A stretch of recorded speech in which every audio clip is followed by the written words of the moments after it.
মক্কায় মক্কায় শাহাদাত বরণ করেছেন, তিনি ছিলেন একজন শ্রমিক। রোম যিনি জয় করেছেন, আল্লাহ রাসূল মনোনীত সৈনিক, তিনি ছিলেন হযরত উসামা রাদিয়াল্লাহু তাআলা আনহু, যিনি পুরো রোম তিনি বিজয় লাভ করেছিলেন। আমরা সর্বজীবী মানুষের মধ্য থেকে সেই বেলালকে পেতে চাই, জায়েদকে পেতে চাই, উসামাকে আমরা পেতে চাই, যারা আল্লাহর বিধান, কোরআনের বিধান এটাকে কায়েম করতে পারে। আমাদের দেশের একটু অবস্থা বলি।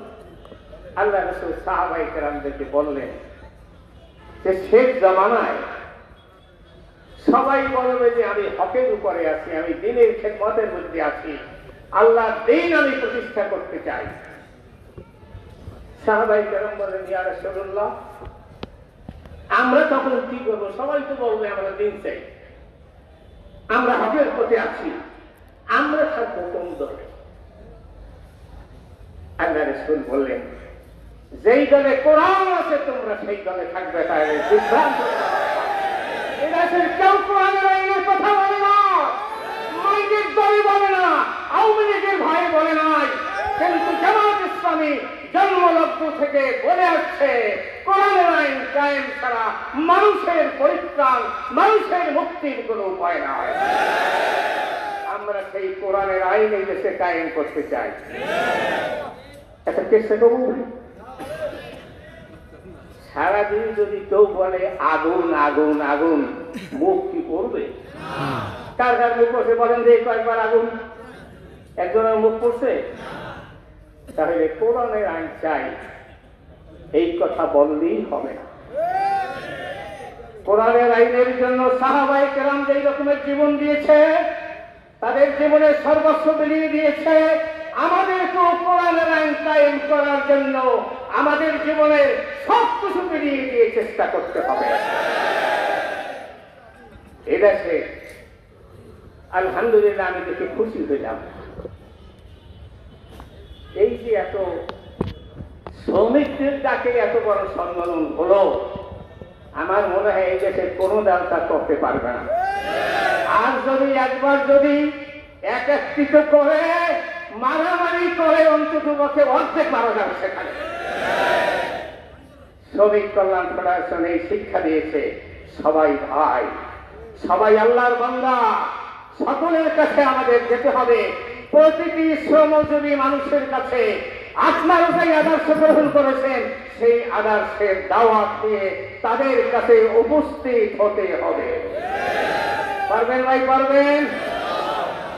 আপনি যদি দাওয়াত না দেন তাদের কাছে, দিনের দাওয়াত, কোরআনের দাওয়াত, ইসলাম ছাড়া তাদের কোন ওই সমাজতন্ত্র মন্ত্র দিয়া, সমাজতন্ত্র কমিউনিজম দিয়া, আর ওই সেকুলারিজম দিয়া, আওয়ামী লীগের আদর্শ দিয়া, বিএনপির আদর্শ দিয়া এরা ছাড়া মানুষকে সঠিক পথে রাখা যাবে না।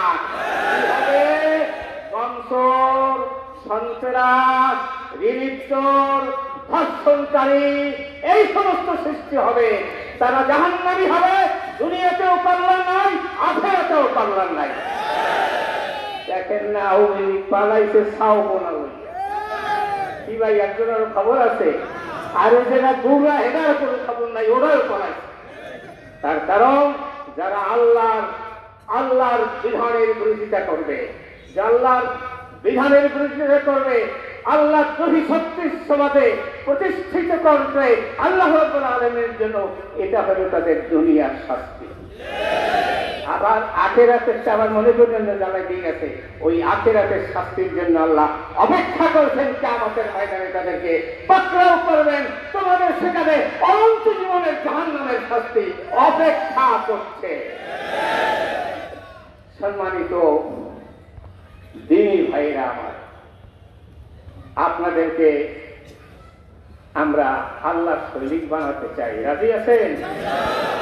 রাসূলের সৈনিক বানাতে চাই, রাজি আছেন?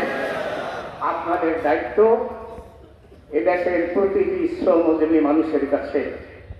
এই দেশের শ্রমিকেরা লেনিনের কথা শুনেছে, স্টালিনের আদর্শের কথা শুনেছে, মাও সেতুংয়ের আদর্শের কথা বলেছে, আল্লাহ রাসূলের আদর্শের কথা এই দেশের শ্রমিকেরা জানে না। অতএব কারণে এরা বড় অসহায়, এই শ্রমজীবী মানুষের অধিকারের কথা বলে না।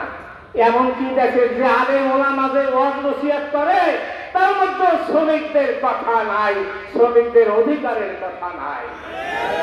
ফলে দেশের শ্রমিকরা মনে করে আল্লাহ রাসূল আমাদের বিরুদ্ধে ভুলে গেছে, তাদের আমাদের সমস্যা, আমাদের অধিকারের কথা কোরআন হাদিসের মধ্যে নাই।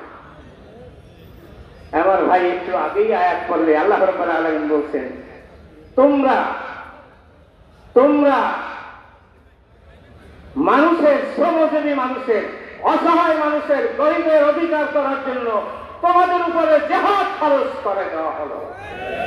দিন কায়েমের জন্য যে রকমের জিহাদ খরচ, গরিব মানুষের অধিকার আদায়ের জন্য সেই রকমের জিহাদ খরচ। وما لكم لا تقاتلون في سبيل الله والمستضعفين من الرجال والنساء والولدان الذين يقولون ربنا اخرجنا من هذه القرية الظالمة। ভাই সাহেব, বৃষ্টি যে পড়ে ওর মধ্যে কোনো বৈষম্য আছে না? সব ফোটা সমান। এরা কেটা করছে? ভাই সাহেব, আপনি যে অক্সিজেন গ্রহণ করেন, এই অক্সিজেন কে সাপ্লাই দিতেছে? আমাদের মায়ের যদি কইতে যে তুমি একটু নাহের মধ্যে বাতাস ঢুকাবা, এইটাই তো তোমার ছোটকালের কাজ। আমার মনে হয় যে আপনার মাই আপনাকে গলা টিপে মেরে ফেলতো, যে এত কষ্ট করে বাচ্চা বলা যায় না। কিন্তু আপনার সেই কাজটি আল্লাহ রাব্বুল আলামিন বিনা পয়সায়, বিনা পরিশ্রমে আপনাকে অক্সিজেন সাপ্লাই দিচ্ছে। কি ভাই দিচ্ছে না? সবাইকে, ধনী গরিব আওয়ামী বিএনপি সবাইকে। এটা কেন? বৈষম্যহীন আল্লাহর এই বিধান দুনিয়াতে আছে।